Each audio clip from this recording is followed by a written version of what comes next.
देखिए, सीईओ हो या कोई पदाधिकारी हो, किस तरह का बात मनवाना चाहते हैं उस पर निर्भर करता है। यदि नियम संगत, कानून संगत बात है तो उसको मानने के लिए सरकार उनको बाध्य कर देगी। इसलिए सही काम के लिए पदाधिकारी बैठे हुए हैं। कहीं कोई गलती पदाधिकारी करते हैं तो उनका संज्ञान लेने के लिए हम बैठे हुए। नमस्कार, मेरा नाम सत्यम पटेल है और आप अभी लाइव सिटी देखते कि इस समय मौजूद है रोहतास जिला के सासाराम के कुशवाहा सभा भवन के पास। पीछे आप देख सकते हैं सासाराम का कुशवाहा सभा भवन है और यहाँ पर एक पोस्टर लगे हुए, लिखा हुआ है शहीद जगदेव राजनीतिक जागरूकता सम्मेलन। और एक साइड जो है बिहार सरकार के मंत्री हैं, भूमि एवं राजस्व और भूमि सुधार मंत्री आलोक मेहता, उनकी तस्वीर लगी हुई है और वो यहाँ पर आए हुए इस सम्मेलन का उद्घाटन करने। जब हमने बातचीत की तो आलोक मेहता ने स्पष्ट तौर पर बताया कि कार्यक्रम का मुख्य उद्देश्य ये है कि जगदेव प्रसाद जी के विचारों को प्रचारित प्रसारित करना। साथ ही साथ उन्होंने भाजपा पर निशाना साधते हुए कहा कि बहुत सारे ऐसे लोग हैं और बहुत सारे ऐसे दल हैं जो जनता को कंफ्यूज करने के लिए उनको ये सब कर रहे हैं। लेकिन यहाँ पर है स्पष्ट तौर पर उन्होंने बताया कि शहीद जगदेव प्रसाद की जो भी विचारधारा थी, जो भी उनकी सोच थी, उनके विचार को जो लोगों के बीच में प्रचारित करना, लोगों को बताना, इसी का उद्देश्य है कि यहाँ पर सम्मेलन का आयोजन किया जा रहा है। साथ ही साथ जब हमने पूछा कि 2 अप्रैल को सम्राट अशोक जयंती मनाने अमित शाह आ रहे हैं सासाराम में,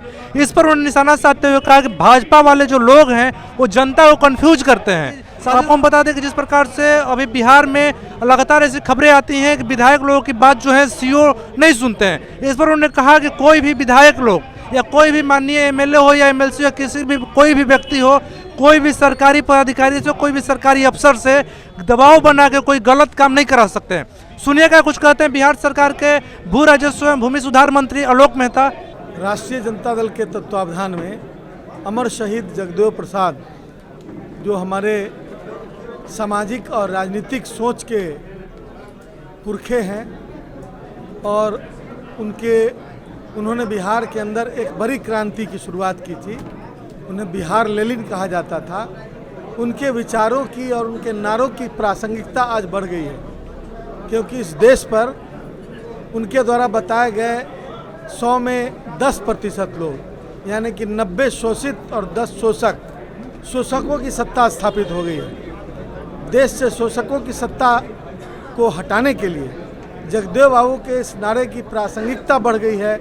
इसलिए राष्ट्रीय जनता दल पूरे बिहार में सामाजिक न्याय और धर्मनिरपेक्षता को मजबूत करने के लिए और जगदेव बाबू के द्वारा दिए गए विचारों को फैलाने के लिए, आम जन तक पहुंचाने के लिए निकला है और यह लगातार चलता रहेगा। सर, अभी आप सासाराम में 2 अप्रैल को भारतीय जनता पार्टी के द्वारा सम्राट अशोक जयंती मनाया जा रहा है, देश के गृह मंत्री आ रहे हैं, इस पर आप क्या कहना चाहेंगे? भारतीय जनता पार्टी जिनसे जुड़े हुए लोग, जिनके सिद्धांतों से जुड़े हुए लोगों ने महात्मा गांधी की हत्या की, वो महात्मा गांधी की भी पूजा कर रहे हैं और उनका चश्मा लेके स्वच्छता अभियान चला रहे हैं। तो इसको आप क्या कहिएगा?